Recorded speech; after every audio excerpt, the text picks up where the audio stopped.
L'Afrique est volée chaque seconde de plus de 7100 dollars. Pourquoi 7100 dollars? C'est le compteur de l'évasion fiscale de l'Afrique qui nous le dit. En Afrique, le compteur de l'évasion fiscale, ce sont les multinationales des pays colonisateurs qui l'alimentent. En Afrique, l'évasion fiscale, c'est 224 milliards de dollars chaque année. 224 milliards de dollars qui s'évaporent du continent africain et qui l'empêchent de satisfaire aux besoins élémentaires du plus grand nombre. L'évasion fiscale en Afrique est odieuse, aussi odieuse que la dette dénoncée par Thomas Sankara, qui l'a payée de sa vie. L'évasion fiscale vampirise les budgets des États et les empêche de subvenir aux besoins collectifs de leur population. L'évasion fiscale en Afrique, c'est bien souvent la mort.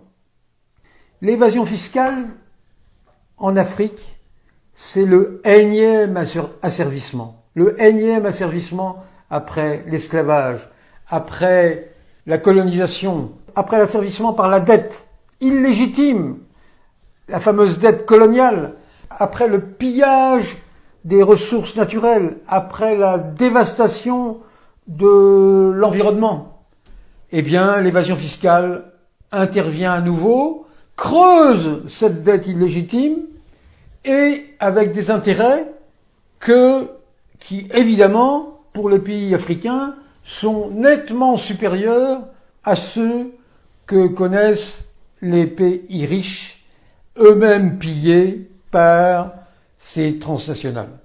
Et quand ils pillent l'Afrique, leur avidité est décuplée. Pourquoi? Parce que l'Afrique est en plein boom économique. L'Afrique recèle des trésors.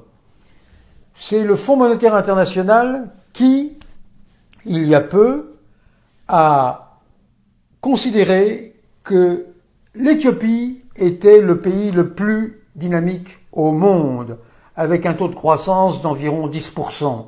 Et derrière, de nombreux pays africains, comme la République démocratique du Congo, par exemple, le Burkina Faso, si j'ai bonne mémoire, tournait autour de 7% de croissance.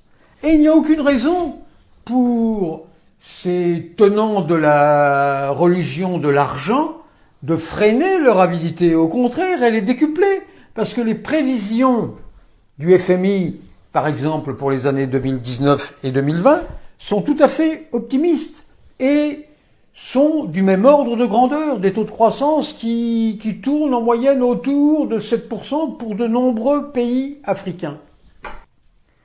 L'évasion fiscale en Afrique, c'est l'équivalent de 7100 € chaque seconde. L'évasion fiscale en Afrique, c'est 175 dollars à peu près volés chaque année à chaque Africain. 175 dollars volés chaque année à chaque Africain, c'est un montant absolument considérable. D'autant plus quand on le rapporte aux 413,3 millions d'habitants qui vivent en Afrique subsaharienne en extrême pauvreté. Vivre en extrême pauvreté selon les normes des institutions internationales, c'est vivre avec moins de 1,90 $ par jour, soit un peu moins de 700 € par an. Or, l'évasion fiscale rapportée à ces 413 millions de personnes, c'est à peu près 600 € par personne. On voit donc que l'évasion fiscale en Afrique équivaut à la totalité des revenus de ces 413 millions de personnes.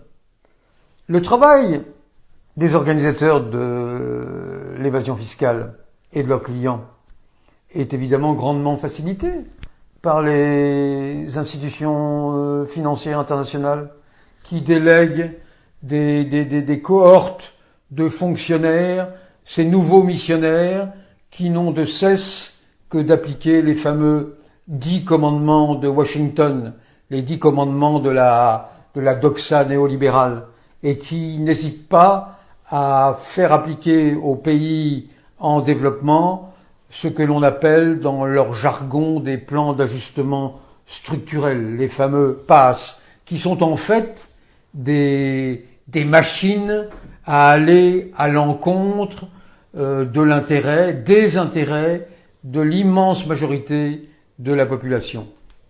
L'évasion fiscale est intolérable et aussi illégitime que la dette qu'avaient combattu certains, et notamment Thomas Sankara, qui est mort.